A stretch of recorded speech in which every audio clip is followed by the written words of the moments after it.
Hello সবাইকে, welcome to my another blog. এই যে ভিডিওটা তোমরা দেখছো, এই ভিডিওটা হচ্ছে শিবরাত্রির দিন। হ্যাঁ, ঠিকই শুনছো, শিবরাত্রির দিনের ব্লগ। অ্যাকচুয়ালি আমার এত ভিডিও জমেছিল, আর মাঝখানে প্রচুর প্রমোশন ভিডিও চলে এসেছিলো, ওই জন্য সেগুলো পোস্ট করার জন্য আর কি আমার এই ভিডিওগুলো পোস্ট করা হয়নি। এবার আমি ঠিক করেছি আমার যা যা ভিডিও পেন্ডিং আছে, আগের সব ভিডিওগুলো তোমাদের সাথে শেয়ার করবো। তো সেদিনকে আমি রেডি হচ্ছিলাম আর কি, জাস্ট সিম্পল আর কি একটা লুক ক্রিয়েট করার জন্য, নর্মালি যেটা হয়। আর তখন যেহেতু ছিল শীতকাল, আর পন্ডসের যে ক্রিমটা তোমরা দেখছো, ওই ক্রিমটা আমি ইউজ করি, কিন্তু এটা শুধুমাত্র রাত্রে ইউজ করার জন্য, আর কিন্তু খুব গ্লো দেয়।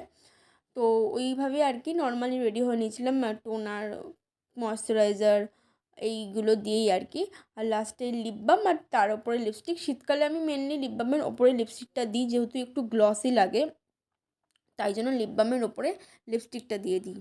আর হ্যাঁ, এই যে জামাটা পরে নিয়েছিলাম, এটা ছিল নতুন, একদম নতুন নতুন, মানে আমি পুজোর সময় শুধু পরেছিলাম, ব্যাস, তারপর আর পরা হয়নি, তুলে রাখা ছিল। তাই ভাবলাম শিবরাত্রির যেহেতু ধোয়া জামা আর নতুন জামা পরতে হয়, তো এটা যেহেতু একদম নতুন ছিল, তো এই জামাটাই পরেছিলাম।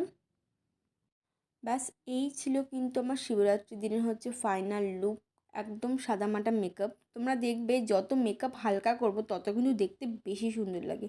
তারপরে আমি আর মা মিলে চলে গেছিলাম আমাদের বাড়ির সামনের মন্দিরে জল ঢালতে। বাই।